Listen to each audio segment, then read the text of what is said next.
To clean the steam wand after using it, wipe it down thoroughly with a damp cloth. Push the wand towards the drip tray and open the steam lever to purge any residual milk.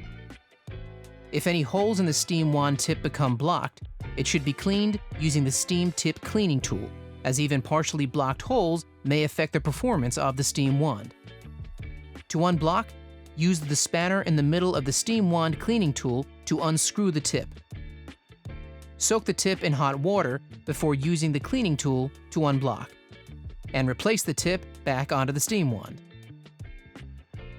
Open the steam lever to purge the steam wand after cleaning. Then, pull the lever down to the closed position.